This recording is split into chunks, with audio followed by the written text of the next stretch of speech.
Hey everybody, welcome to Ask Mary Anything Within Reason. Also, just a note of appreciation. You guys usually almost always stay within reason. It's very charming of you. So as you can see, I'm sort of getting progressively paler as COVID progresses. Actually, I don't think I have COVID anymore. I just have that exhaustion and brain fog that comes with having had COVID for 2 weeks, but, I'm sure most of you can relate to that, so I'm sorry to keep asking you to bear with me, but please continue to bear with me. Yeah, it's go wow, we have quite a week ahead of us. Again, on a personal note, my book, Who Could Ever Love You, is coming out on Tuesday, so that's pretty cool, and because my first 2 books both came out at the height of COVID waves, and we were still doing things like lockdowns, I never got to go out and do in studio interviews or do book events like the one this Thursday at the 92nd Street Y. I've got one next Saturday at Politics and Prose in DC. So I actually get to go places, which is novel. And I'm actually assuming I can stay awake and be conscious. I'm quite looking forward to it. So other than that, we have we have a debate, and I am I don't want to be eager about it, probably for obvious reasons, but I am quite curious about it. First of all, just to let you know, we will be live streaming it here at Mary Trump Media. We're going to start. I haven't decided yet. I think it depends on how much place setting we feel like we need to do. So we'll either the debate starts at 9 o'clock Eastern on Tuesday. So we'll either start at 8:30 or 8:45, depending, and we will give some not predictions so much as discuss what we think needs to happen in this debate. And then during the debate, space allowing, like we're certainly not going to talk over anybody. That's Donald Trump. We're going when it's appropriate, offer live commentary during the debate.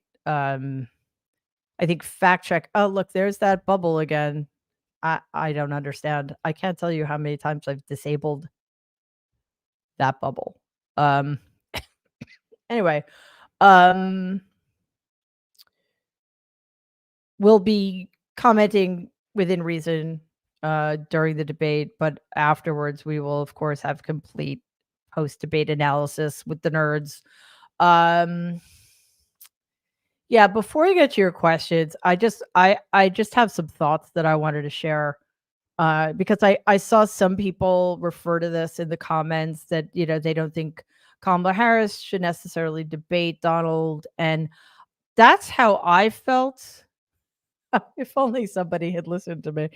I didn't think President Biden should debate Donald, not because I didn't think President Biden could handle it. I had no reason to think he couldn't.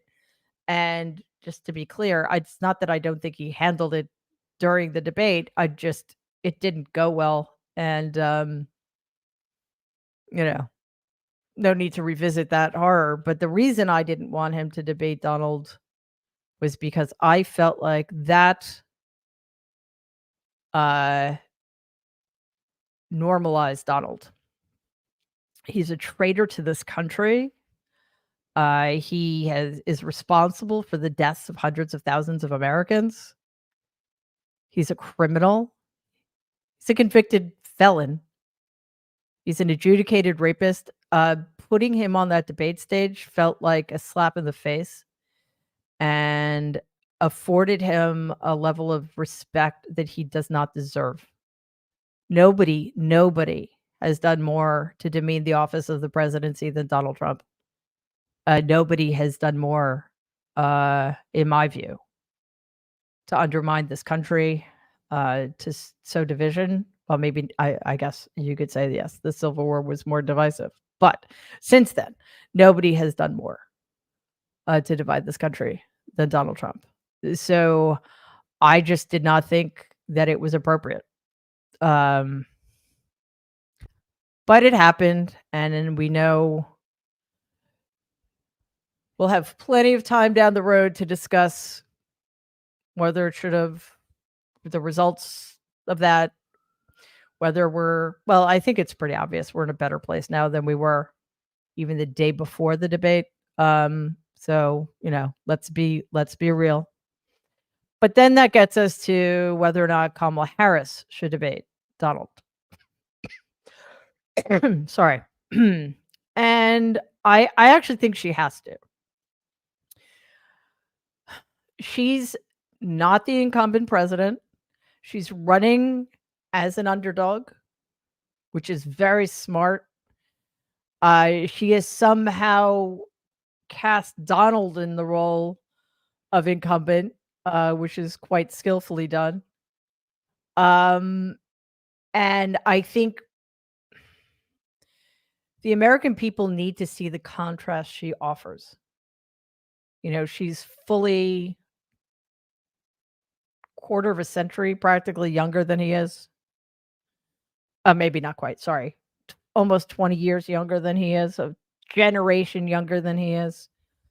And it is her first real opportunity, as weird as this might sound, to introduce her to the American people.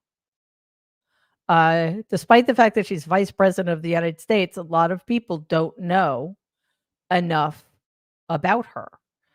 And this is a chance, one, to show that she has the chops, but perhaps more importantly, to show that she can stand up to him, who's a bully.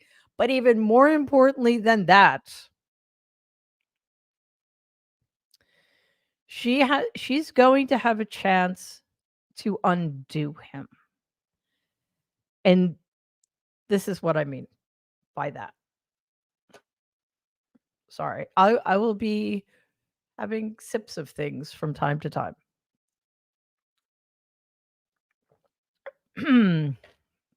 Oh, thank you, Mark, for the shout out. I appreciate that. So one of the reasons Donald has gotten where he is because nobody has stopped him. Nobody who's had the power or the opportunity to push back, to challenge him, ever does it. At the slightest hint that they're going to, he shuts them down.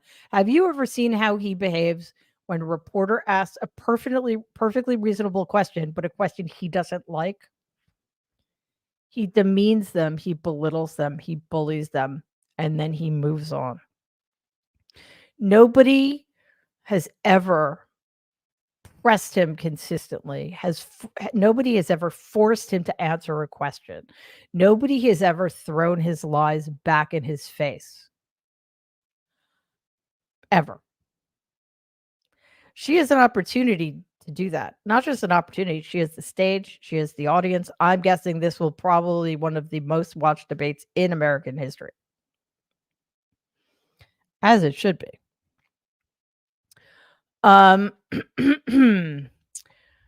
So, I don't wanna go I don't wanna go into this too much because we will be, talking about this on Tuesday. But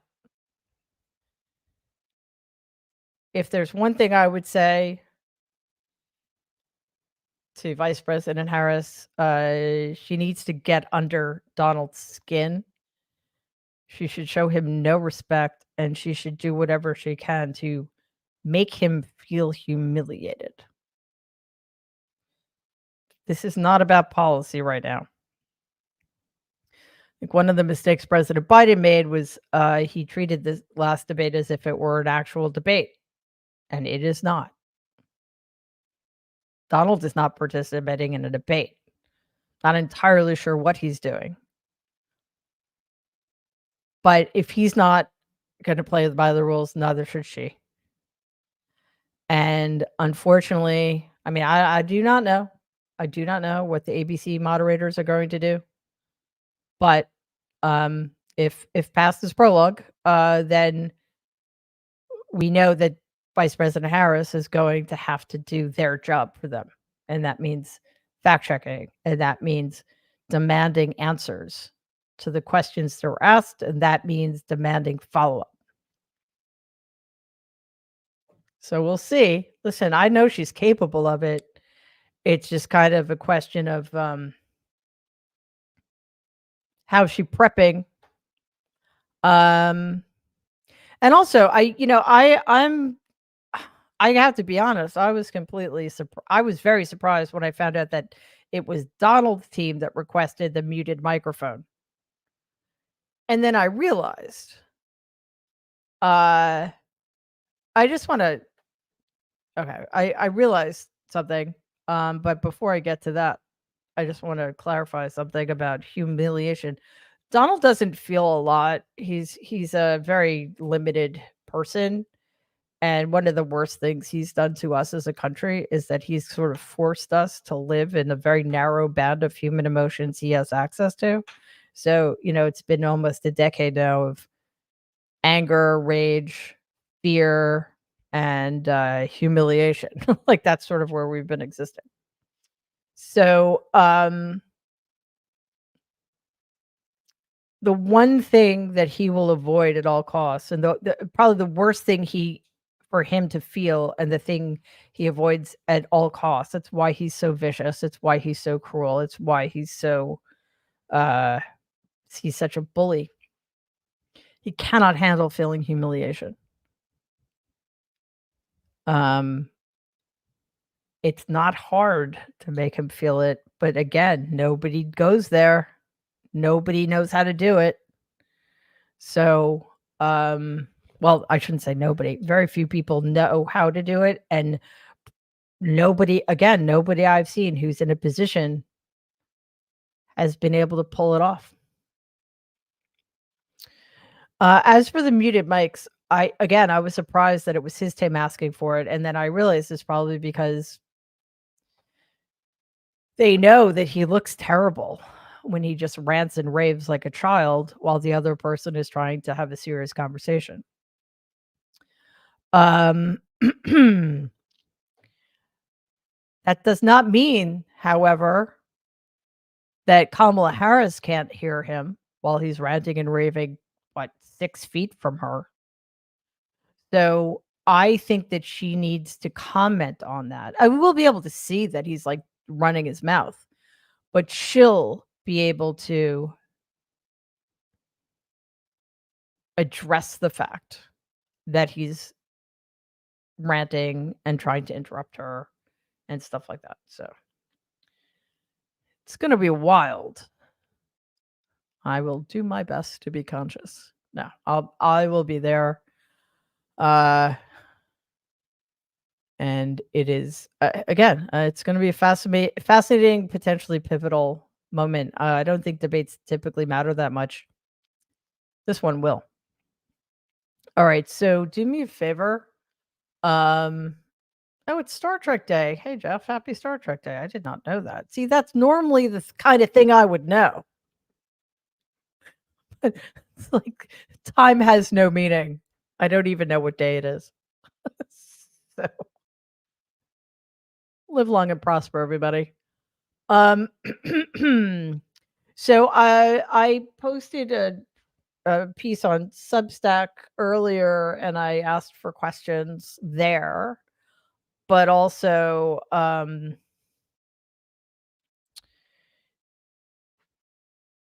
you can put questions here. In fact, Janet just asked an interesting one. Do I think that he'll try to stalk Kamala Harris the way he stalked Hillary Clinton? It would be a mistake. Think about this. This is in 2016. I don't remember which debate it was, but it was an odd format. They were behind podiums, but they could walk around the stage. So,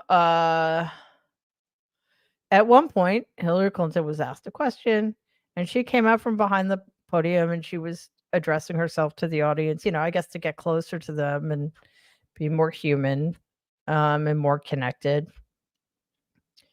And instead of just standing there and listening to her or standing behind his podium and listening to her answer like a normal person would do, Donald,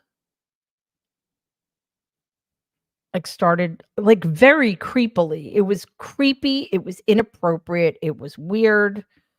It was, as women, all like, the hair, the back of our necks stood up. It was like a stalker. It was terrible. All women have been in that situation. And he starts following her behind her, getting close. It was terrible. It was absolutely terrible. Hillary Clinton noticed. She kept to the talking point. She kept responding to the question. She answered the question, probably brilliantly. And it was really disturbing. Really, really disturbing. Afterwards, of course, how many people did you hear? She should have turned around and slapped him, or she should have turned around and said, back off, or whatever. Do you seriously think that Hillary Clinton was in a position to do that? Yeah, you would have hoped that she would have felt that she could do that. She would have gotten so much flack if she had stood up to him, because we were in a very, very, very different place 8 years ago, and so many people were against Hillary Clinton, unfairly in my view, that if she had turned around and said, "Get away from me, you creep," yeah, a lot of us would have applauded her and for her bravery in doing that. So many people would have said, "She's just an emotional woman," and whatever they would have said. It was a no-win scenario for her. Speaking of Star Trek, it was her Kobayashi Maru. Uh, if he were to do that to Kamala Harris, she absolutely would turn around and tell him off, and most of us would be. I don't think anybody would have a problem with it, and in fact, he would, suffer the consequences. I don't think maybe he's that stupid, but I don't think it's gonna happen. But we'll see. He will be totally misogynistic in other ways. He'll say she's nasty, he'll question her ethnicity, and her color. I mean, he'll do plenty of awful things, that she'll have a chance to respond to. But, there's still it'll be very interesting to see where the media, corporate media finds double standards for uh, this particular quote unquote debate. All right, let's see what we got.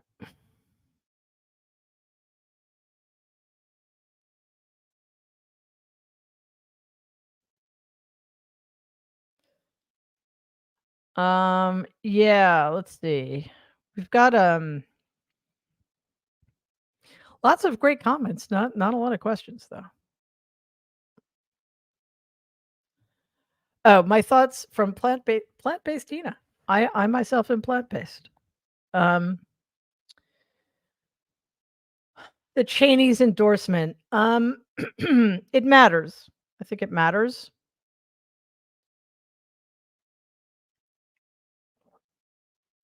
I'm hesitant to uh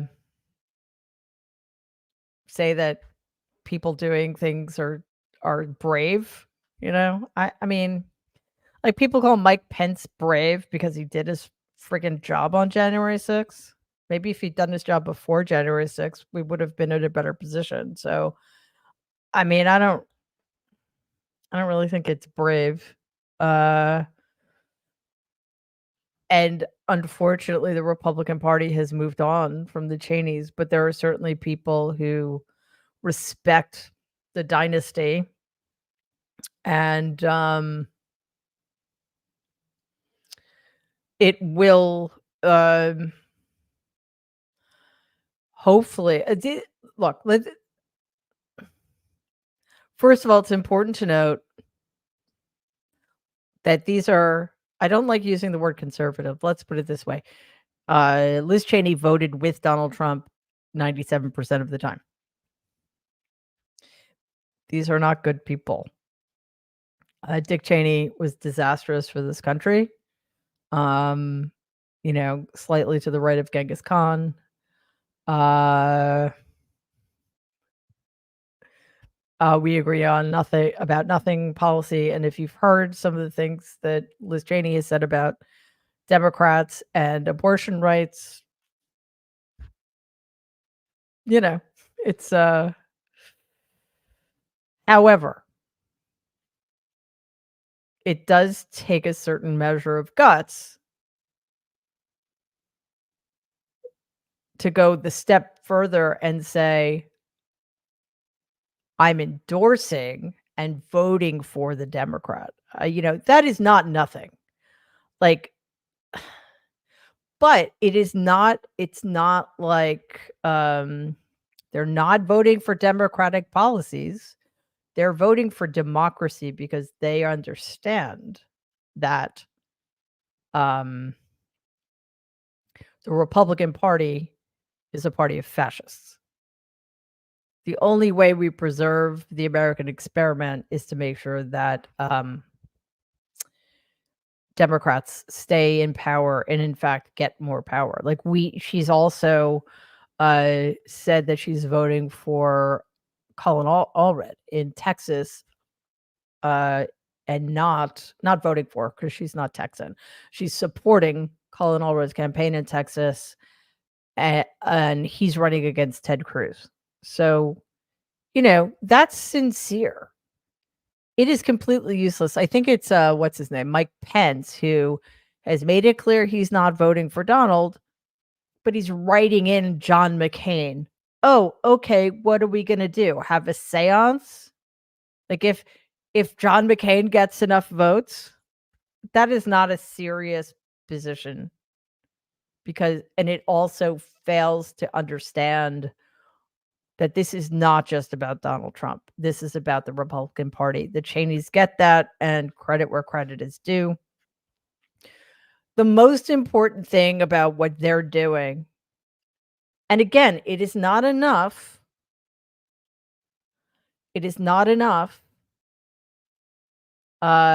for as important as it is and as much as I respect it for people like Adam Kinzinger or the lieutenant governor of Georgia, whose name escapes me at the moment, it's not enough for them because, they don't have the cachet historically in the party that the Cheneys do, but all of them together. Jeffrey Duncan is his name. Jeffrey Duncan, Adam Kinzinger, along with, we're getting a real, critical mass of people now, right? What it does is it creates a permission structure for other Republicans who are not comfortable voting for Democrats because it's just I don't like I literally can't imagine ever voting for a Republican. I know it's not the same thing, but they think it is. You know, you're more likely to get divorced than you are to change political parties, right? As for George W. Bush, he's useless. He's always been useless. Uh, I think the party has repudiated him anyway. I don't it's not that I don't think it would matter. I mean, I don't think he matters, but it the fact that he hasn't come out yet in support of Kamala Harris just shows you what a worthless person he is. Um, so, I do think it is important That yeah, I totally agree that George W. Bush and his cronies, who included Brett Kavanaugh and Amy Coney Barrett and a bunch of other Republican jurists who were destroying our legal system.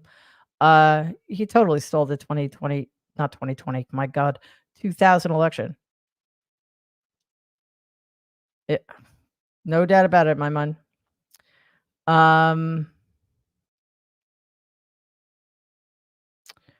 Somebody, there should not be a paywall on my post. There almost never is a paywall on my post. So, on Substack. So, if that's what's happening, I'm not sure why. Anyway, sorry, a bit of a segue. Wow, you guys are very chatty, which I really appreciate. But you're going very, very fast, so I'm having trouble. Oh, do I think that the podcasters who took Russian money will go to jail or anything? No.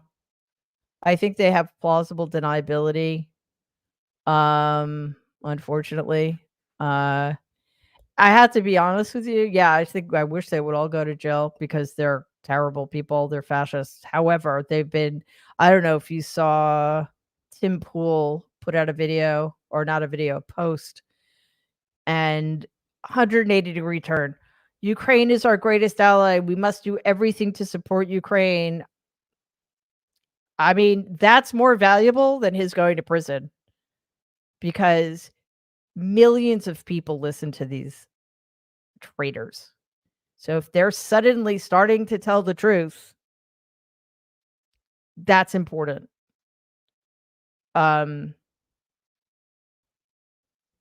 I think they should give back the money. You know what? Give back the money. Send it to Ukraine. Okay, Roxanne. What do I think of Justice Merchan's decision? For those of you who don't know, Justice Merchan oversaw the case, which would correctly be referred to as an election interference case, but because that's not sexy, has been referred to as a hush money porn star case. Guys, just if you're using it as an adjective, it's democratic. Let's not do what the Republicans do. So Donald, this is a state case in New York. Donald was on trial for paying, I think, something like $130,000 via channels, including the company that owns the National Choir, to pay her to keep quiet about the fact that he had a very brief, well, he basically had sex with her once while he was not just married, but Melania had just had a baby 3 months prior. This was before the 2016 election.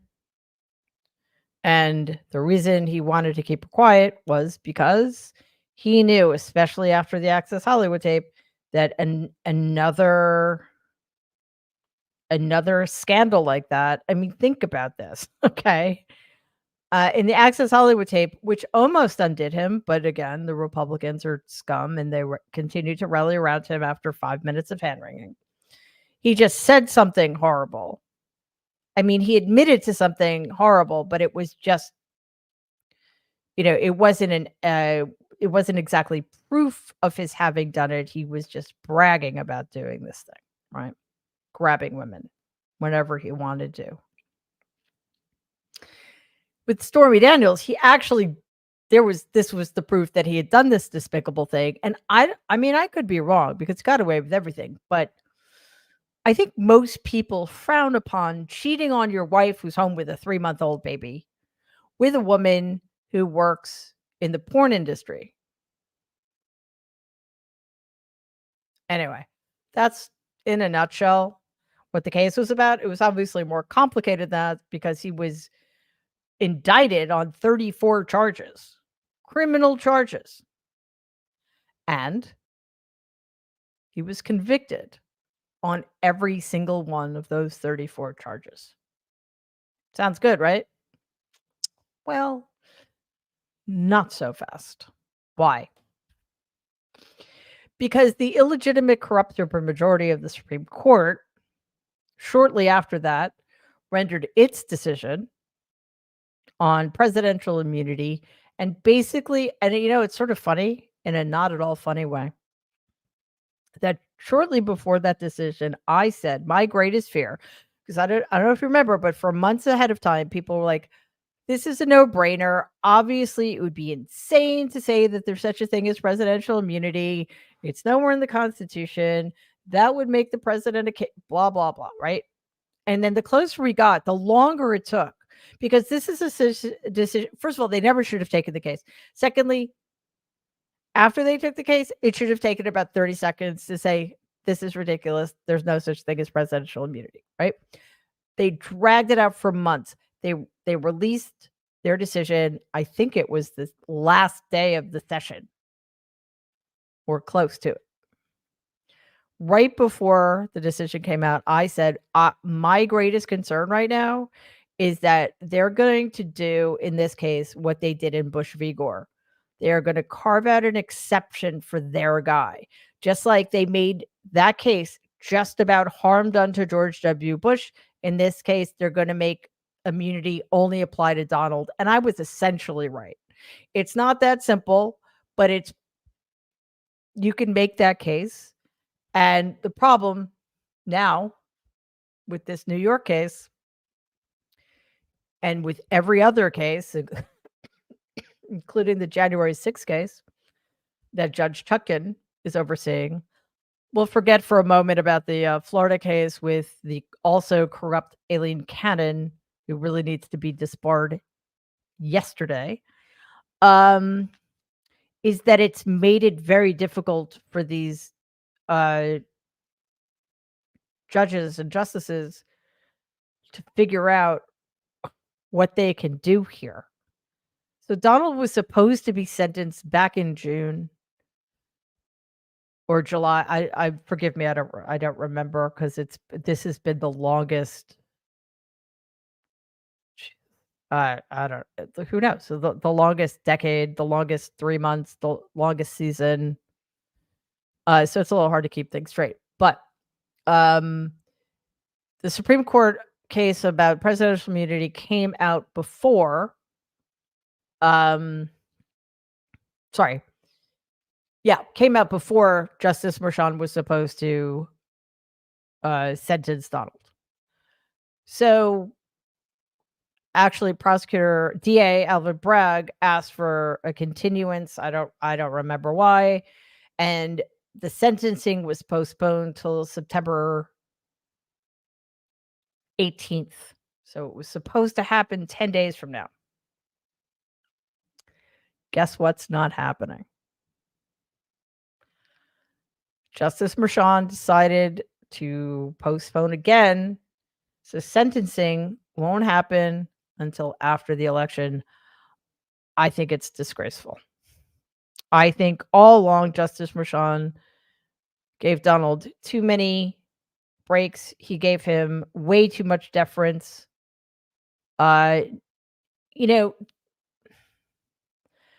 This is so basically Merchan made it clear that he was doing this because of the election.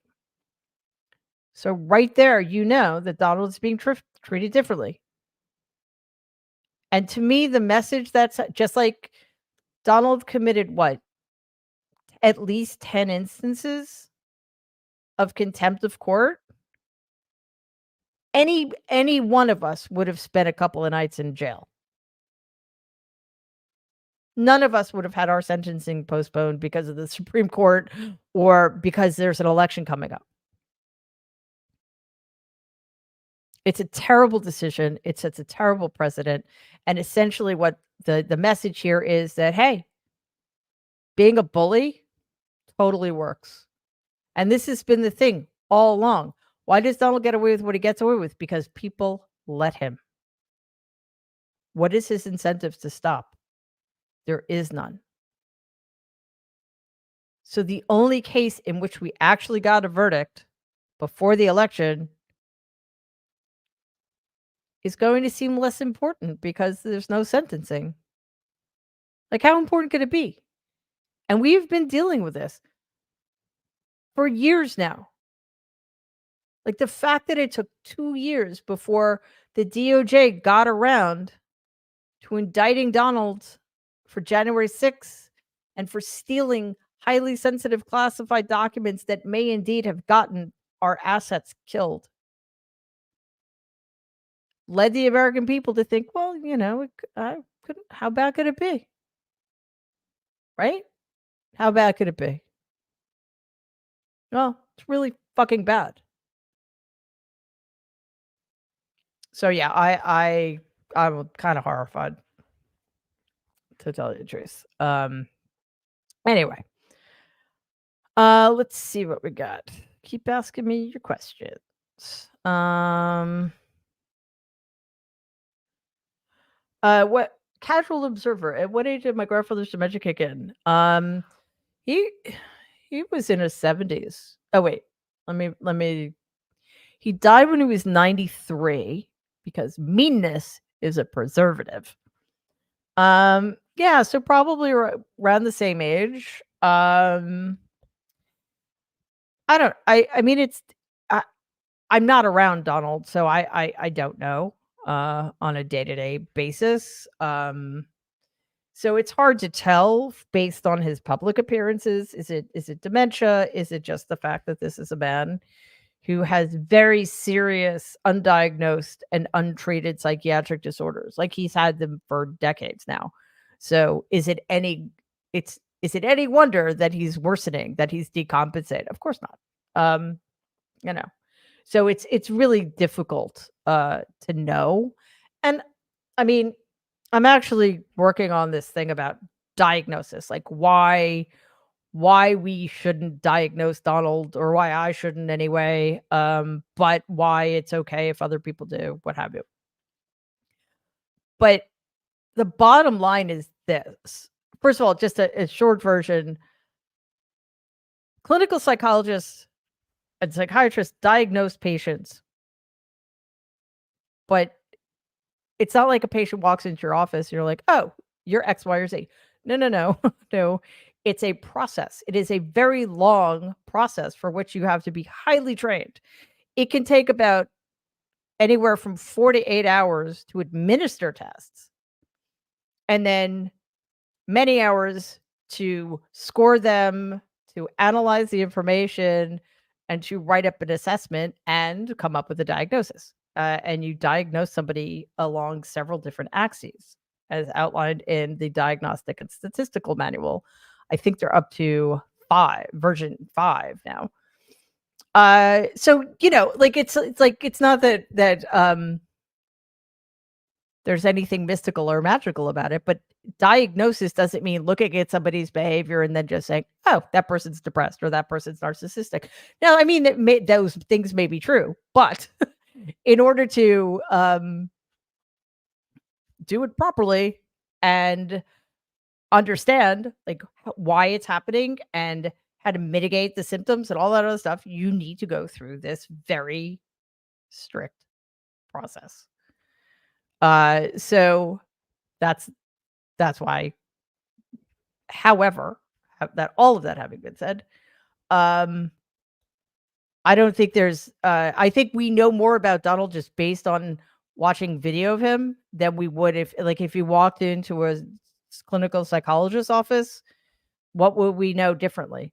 Nothing. He doesn't tell the truth he has no insight into himself.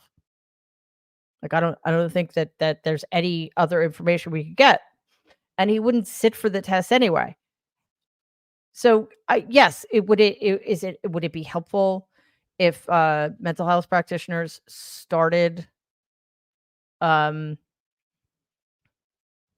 using language to help people understand? Yeah, because quite frankly,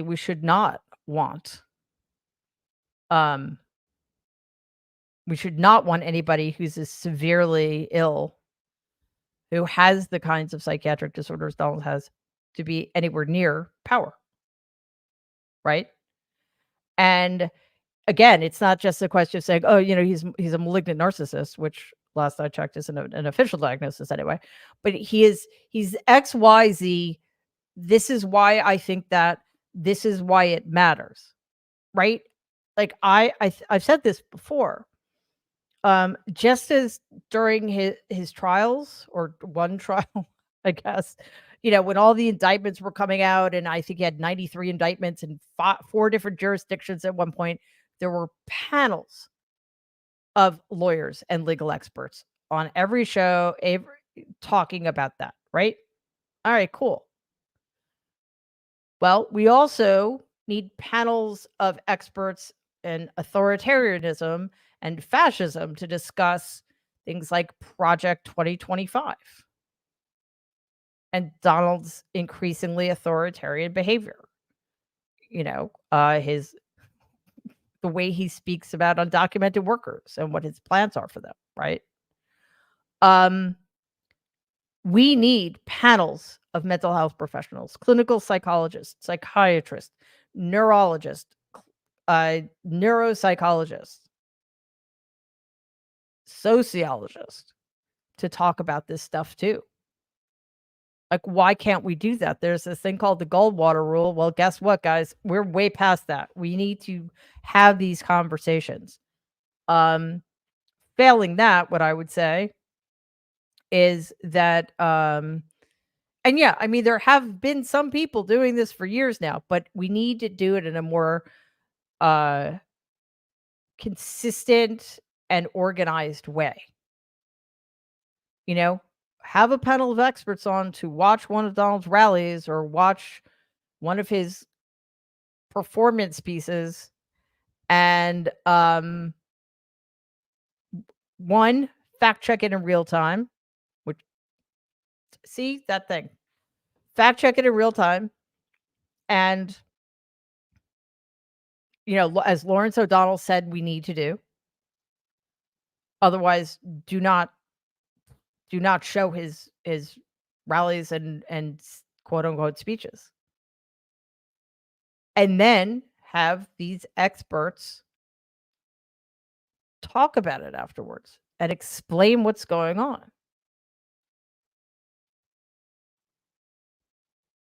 Because it's important to put it in context for people who don't necessarily understand, like what is the difference between antisocial personality behavior and narcissistic personality disorder. Sorry, antisocial personality disorder, narcissistic personality disorder. What are the symptoms? What does it mean you have the symptoms? Because the other thing too is that all of these things exist on a continuum. You can have antisocial personality disorder and, be fairly high functioning and not somebody who's a danger to others. That's, like you're a shoplifter or something. Um, because antisocial personality disorder does not mean like you don't like people. That's asocial. Antisocial is more criminal stuff. But it could be relatively insignificant, non-injurious. On the other end of that spectrum, though, you're heading towards sociopathy. Let's talk about that. What's our evidence? Because in addition to listening to what he says, we also have to look at his behavior. We have a lot of data, and diagnosis is data driven. So it would be fun. You know what? Maybe I'll do that here. Let's. What do you guys think? Should I do that here? Get a good panel. Let's do that. I'm going to do that unless you tell me not to. Okay, so here's a question. How can Kamala Harris persuade voters as to the effectiveness of her economic policies? Most aspects of our current inflation are directly due to the prior administration policies, tax cuts, unmanaged loan forgiveness programs, non-strategic tariffs. The tariff war alone will send our economy fierce downward spiral. How can we get people to understand? Yeah, I mean, this is not going to shock you, but the corporate media have done a miserable job of distinguishing between uh, Kamala Harris's actual economic policies and Donald Trump's nonsense about the economy. Um, the fact that often,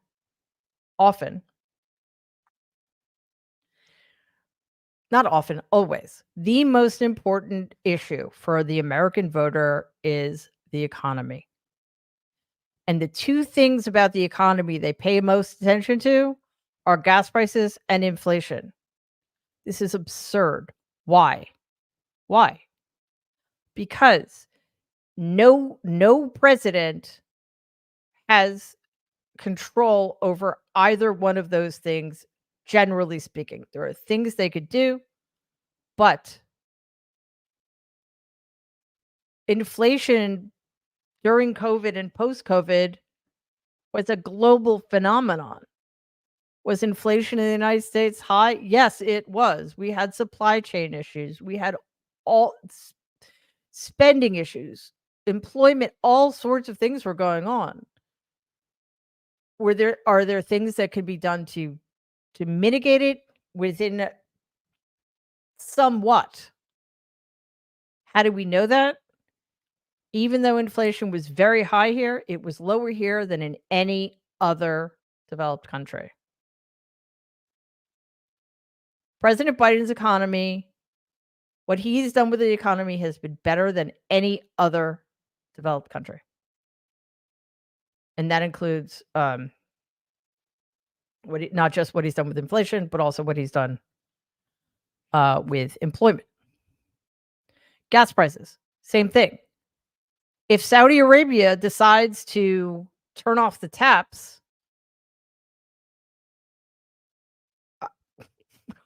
there's really not much we can do about it. We have strategic reserves. They could be used strategically, of course. President Biden has done some things. But it's just an example of how absurd it is that most voters base their vote on something that the incumbent has no control over, and that the person they put in office also will have not a lot of control over, right? I mean, it's just another example of corporate media failing to do its job, because if people still don't understand those basic things about the economy, mm, it's not good. The other thing too is we do have economists coming out and saying Donald Trump's plan to lower tax rates on the richest among us and corporations, and his stupid plan to put tariffs on every good coming into this country from other countries will add trillions of dollars to the deficit and tank the GDP, whereas the opposite is true of Kamala Harris's proposals. Am I saying that Kamala Harris has given us explicit details about every single one of her policies? No, but it's an election, and how many? What, 5 weeks, maybe 6 weeks? She's been the nominee. She's laid out her plans. Yes, would it be lovely to have more specifics? Yeah, but again, she was part of the administration that gave us 14 million new jobs, that lowered inflation, that lowered gas prices, that understands why prices are still high. Yes, it's inflation, but it's also this thing called price gouging. Like, you cannot complain about high prices without pointing out that corporate profits are through the roof. Prices are high in part because corporations are making so much money and they are not passing on their good fortune to the consumer. They're continuing to make consumers pay more. So the other thing too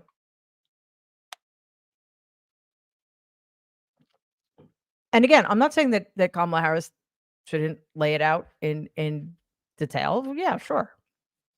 Any candidate should do that. Have you heard anybody ask Donald how he's going to pay? Let's just let's think about that as an economic issue for the moment, even though obviously it's much more than that. But his plan to round up, imprison, and deport what 15 million undocumented immigrants, undocumented workers. Okay. Just as an economic issue, Donald. How's that gonna work? Um, who's paying for that? Nobody asks him. Nobody. And it's because they've abdicated all responsibility. Why ask him? He's not gonna tell us anything that makes sense. Well, yeah, that's a problem, don't you think? Don't you think? Okay, so 20 million undocumented workers. The number gets bigger all the time, because he's got this Donald has this depressing obsession with, large things. Um, wonder why. Alright, let's see. Hmm.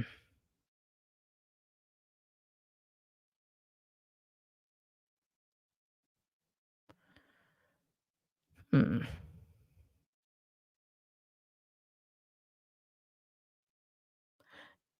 Alright. You guys have any questions? I thought there were more questions. Tariffs on electroshock batteries. There was a good question about electric shark batteries and tariffs, but it blew right by me. Um,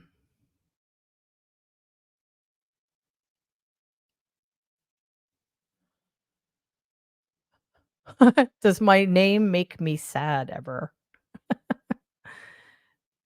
No, it's my name. I wish certain other people didn't share it with me, but it's my name. Like, that's one of my favorite things is when, I'm accused of using Donald's name. I'm like, "Well, it's actually my fucking name." So, like, it's such a weird, like, the people who use Donald's name, if you wanna put it that way, or used I mean, really what they're saying is use Donald, are his children, you know? Uh, that's alright. Do I think Carrie Lake is sincere? Asks Sam. Do I think Carrie Lake is sincere? I think that Carrie Lake is out of her mind.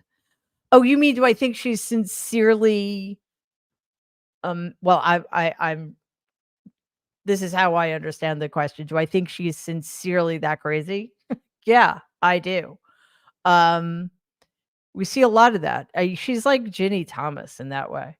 I really, these people are true believers. I don't know if that makes them more dangerous. It makes them scarier as human beings. I mean, I think there's something equally dangerous about those who don't believe any of it and cynically pretend they do, right? Like most of the people, running Donald's campaign or you know, uh in his inner circle, they're just using Donald and they're leading his followers astray and they know they're doing it. Steve Bannon, he's not a true believer. He's a cynical nihilist. I mean, Donald doesn't believe any of it either. The only thing Donald believes that he's the greatest thing that's ever happened,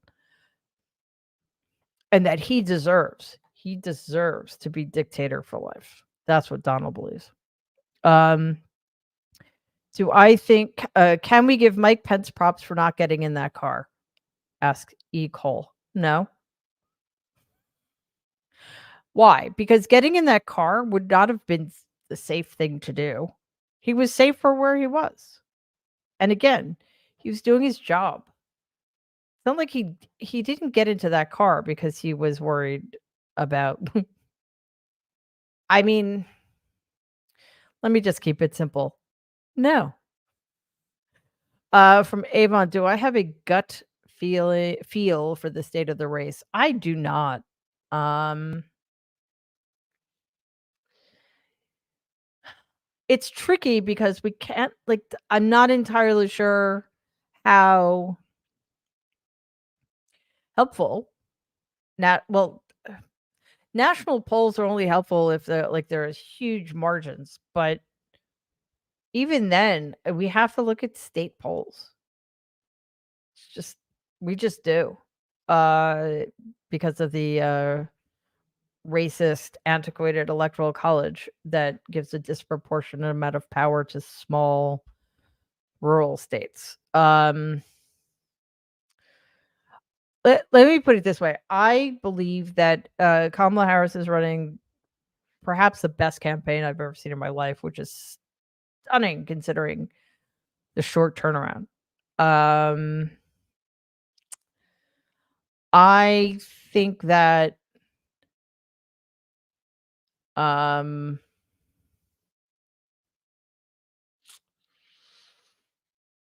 she's done an enormous amount of she's accomplished an enormous amount in a short period of time in terms of things like favorability ratings. Those actually matter. I mean, they don't necessarily transfer to votes. Like there's not a one-to-one comparison. However, Donald's favorability rating has been underwater. I don't know what it is now, but he's like negative, I don't know, 16. Like what the favorability rating is this. What's the percentage of people who have a favorable impression of you versus an unfavorable impression? If it's a negative number, that's bad. That means that more people don't like you than do like you. JD Vance's unfavorability number is like through the roof. That number is like negative 40.